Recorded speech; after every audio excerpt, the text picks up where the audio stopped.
Purposive communication with interactive learning course has been a great journey of learning experience for me.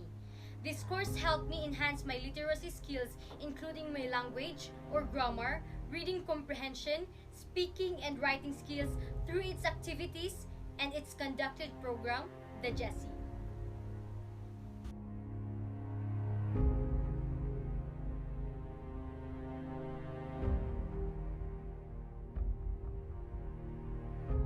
I did this activity after it is released, so I had an ample of time to answer the questions thoroughly.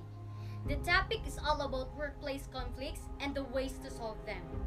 It is tackled in the activity that through open communication lines, the employees can be the assets of the company because communication skills are very crucial in not just for interaction with colleagues, but in entertaining clients as well. Most especially, failing to comply in nurturing the workers' skills, providing them a safe environment, and failing to eliminate work barriers will lead to downfall of the company.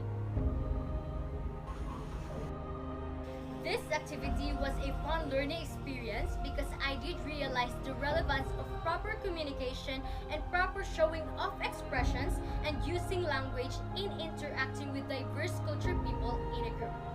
Our instructor also required us to watch a video about how the people in politics with highest power interact with each other, and I could sense that there is a political tension inflicted with their smiles in front of the camera. And it is cool to see that even those people cannot hide their feeling because no one can dance. Because feelings and ideas are designed to be expressed through body languages, which is more noticeable than literal spitted words.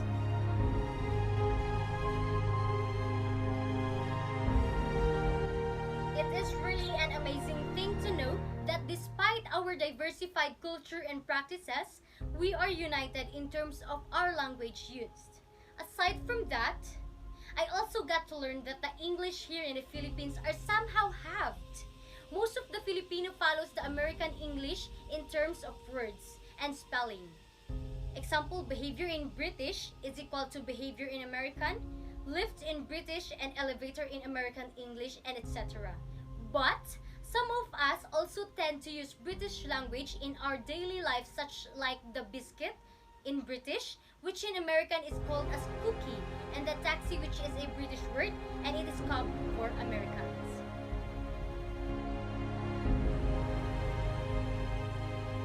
I was assigned to write an essay about the difference of United States and Afghanistan, and I learned the difference between the two are in terms of right of freedom of speech.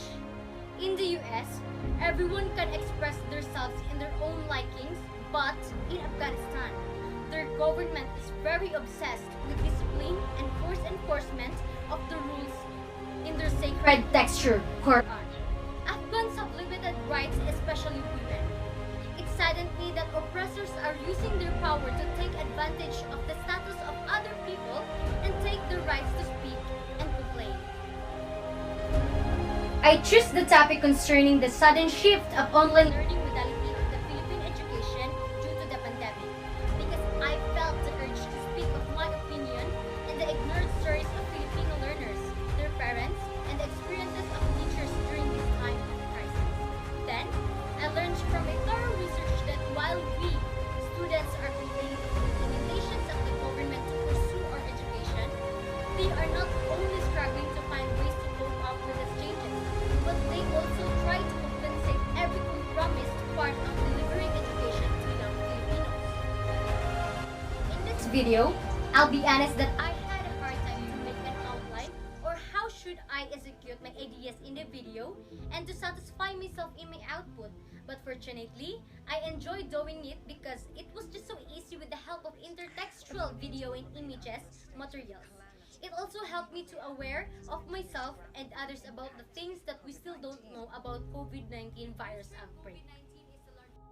In this exam about delivering a speech to a number of audience, I felt mixed emotions including pressure because I have this urge to make my speech convincing and well constructed, but I was not satisfied with my speech and deliverance. However, I still enjoyed it because I was comfortable, especially I brought something for the audiences. The intertextuality materials, since it helped me boost my stage presence and confidence at the time. It is also a great experience for me. This is one of the examinations I did enjoy the most because I love acting and expressing my thoughts, ideas, and emotions in a dramatic way. However, in the video, it was formal and must be well dressed, but those did not become hindrances for me to enjoy and express myself in a creative way. All in all, this was the activity that I am satisfied the most. All the things I have learned during my senior years flashed back in my mind, especially in writing a research paper. And here, making a research rational is not that difficult for me because at least I have now the idea of what should be the content of a rational based on my previous years of dealing with practical research. Apart from that, my groupmates are also supportive and we share ideas with each other about the differences of what we learned on our senior years and we also brainstorm. I took the presentation as a research defense, so I poured all my might with my script for presenting my part on the paper. Even I cramped because I did it in the last minutes. I enjoyed the presentation and I learned something new from our instructor, so overall, it is fine.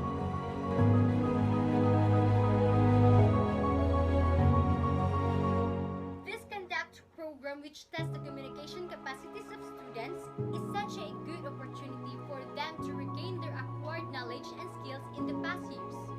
It consists of 10 lessons and activities that will really help students enhance their English skills and help them practice its application in real-life scenario, example in workplace.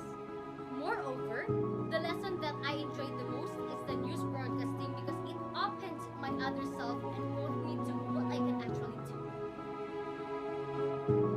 This achievement test, career inclination registers, and nonverbal aptitude test for readiness for higher education helped me if my past learnings intrinsically readied me for this career and